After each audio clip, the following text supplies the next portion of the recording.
What's up, Pitt fans? Noah Hiles, Chris Carter from the Pittsburgh Post-Gazette here, and Chris, another post game and another post game recap. In this one, we thought last week was bad. Ooh. Oh boy. We call these the good, the bad, and the ugly. There's a lot of ugly. There sure is. There's a lot of ugly. There's a lot of bad. There was some good though. There was some good, which is what we will start with. Chris, what was your good? My good was the defense. I know that people are going to look back and say, "Oh, C.J. Donaldson got this many yards," but they held that rushing offense to 3 yards per carry. Yeah. And especially in the second half, when the offense is committing turnover after turnover and not getting any points. This defense, if they had started to let West Virginia just run the ball at will in the fourth quarter, I would have still said, "Hey, they fought spirited." Even when at the end of the game, Phil Jurkovec takes a sack on fourth down, it's a turnover on downs. West Virginia gets the ball at the 13. They only move the ball to the 9 before Pitt stops them. They were fighting to the very end, and they deserve credit for that. This was a defense that could have caved at several points in time, and I think that's what makes this loss even more disappointing. They came in and they did their jobs. First drive of the game, 3 and out. Then Pitt's able to run the ball, get a field goal, and they keep them out of the end zone until Phil Jurkovec's first interception. The defense did its job. I don't want to hear about the defensive line or this, that, and the third. They were fine. What's your good?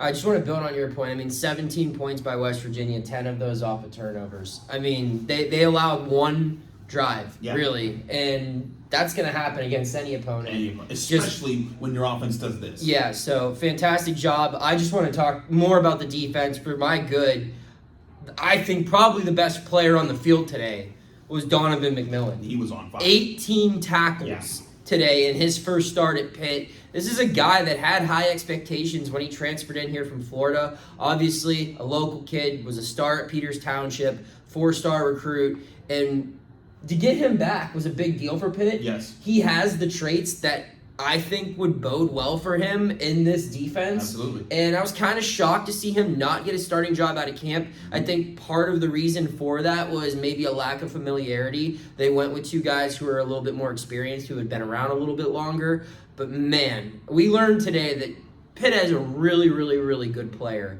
at number 3 on defense in Donovan McMillan. That is probably one of the only bright spots. I mean, the whole defense, I think, was a bright spot. You held them to 60 yards passing. You held West Virginia 211 yards of offense. And, Donaldson ran for 100 yards, but, I mean, big whoop. Overall, that was a great defensive effort, headlined by Donovan McMillan, who, I think was the best player on the field for either team today. Absolutely. We'll get into the bad now.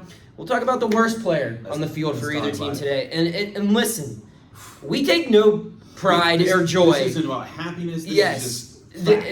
It's not fun. Yeah, it's not. To harp on one guy for back-to-back weeks. But my goodness, I mean, Phil Jurkovec, that was bad. I mean, it was bad. Yeah. It was bad. And I tweeted this. All year last year, all spring, all summer, we talked down on Keaton Slovis. We heard players talk down on Keaton Slovis. We heard coaches talk down on Keaton Slovis. We would talk about how, now Pitt actually has a quarterback that doesn't stink. They're going to be a decent team. What we saw from Phil Jurkovec this evening in Morgantown, West Virginia, was worse than anything we saw from Keaton Slovis. Bar none. I mean, Keaton never threw for under 100 yards in a game, and that includes the one game where he didn't even play the second half against Tennessee. So it's just inexcusably bad.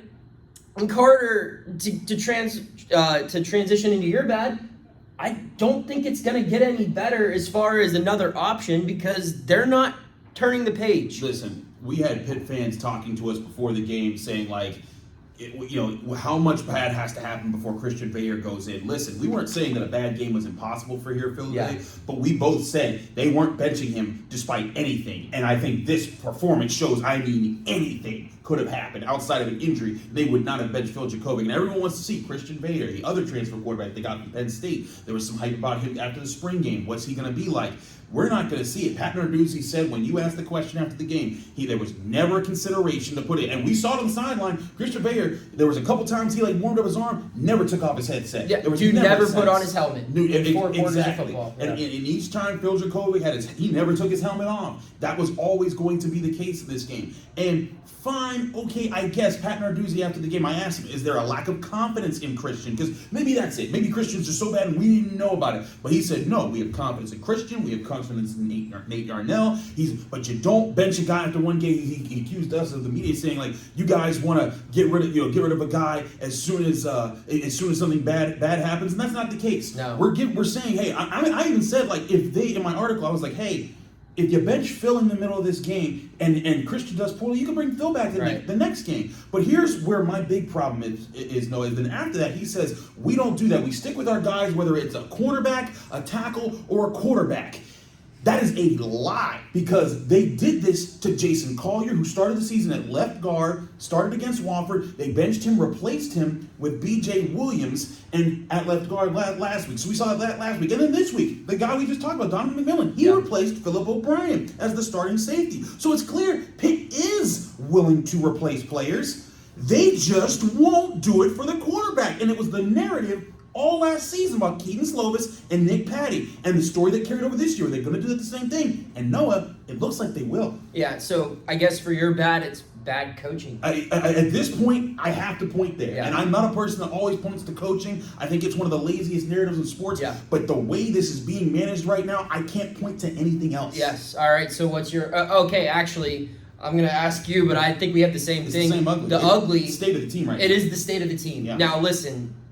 Pat Narduzzi's teams, there have been some good moments. There have been some bad moments. You can think back to where this team was after getting blown out in 2020 by Notre Dame. Yep. You know, where two of its best players opted out for the season. That And was a rough spot. it was a rough spot. You can think back to last year when it dropped back-to-back road contests against Louisville and North Carolina. Backs were against the wall. Yes, you could think back to, what would have that been, 2017 when it finished with 5 wins. Yeah. And they benched Max Brown. I know, benched the quarterback. Can you believe it? But... just right now, when you consider everything on the table here, this was a Pitt team that was supposed to be good. National outlets were saying this was the third best team in the conference, behind Florida State and Clemson, saying it could be better than a North Carolina team that's going to come into Pittsburgh next weekend as a drastically heavy favorite. I don't see how this gets turned around quickly, Chris. And don't get me wrong, there's been times where people thought that before, and all of a sudden they figure it out. And for Pitt's sake, they better hope that happens. But just looking at what's ahead here, Pitt has Drake May and one of the most explosive offenses in the country coming into town next weekend. They just struggled playing in a tough atmosphere this evening. After Drake May, they go to Blacksburg, Virginia. That's not an easy place to play. No, it's not. They still have games at Notre Dame, home against Florida State, on the road at Duke. I mean, these are not easy. Their games. toughest contests are still... Yes, this was supposed to be the easier part of the schedule, and they came away with 1 win. And that's just... It's not good. You have anything to add here? You know what? You brought up some of those games we were talking about there. It's some of the past games where they've turned things around. In 2017, when they turned things around, what happened at the end of that season that they did? They found a guy named Kenny Pickett. They found a guy named Kenny Pickett. Well, you know what happened in 2020 when they turned things around after that Notre Dame game? Kenny Pickett came back from an injury. So there was changes at quarterbacks that led to those. And granted, Kenny Pickett coming back wasn't a change, but still, it was better than Yellen, who was the quarterback at the time. And so last year, a little different with Keaton Slovis. It wasn't necessarily his change. I think it was a change in how the offense knew it had to play. Yeah. But still, I look at the offensive. I just grading the offensive line by what we saw. I thought they did a fine job. I thought they played fine. I thought the running backs did a fine job. Yep. I know that throughout the rest of the game they couldn't run the ball, but West Virginia was committing to the run. They were saying, "Please throw the ball on us because we know that you don't want to." And we know that you can't. And we know you can't. That's what they were saying to Yeah. Pitt, and then Pitt couldn't. There's nothing else to look at this other than the passing offense didn't work yet again, and it's going to continue to be a problem until Pitt finds an answer. And if it's coaching, then they need to address it in coaching. But if it's not that and it's nothing else, there's only one place to look in my eyes, and that's the quarterback. And again, it's not to bang on Phil, but he's played poorly. And if we're being objective, that is the source of Pitt's problems right now. It sure is. So that concludes another Good, Bad, Ugly. Thanks for tuning in on the Post-Gazette Sports Now YouTube channel. We'll have more Pitt sports content coming up this week.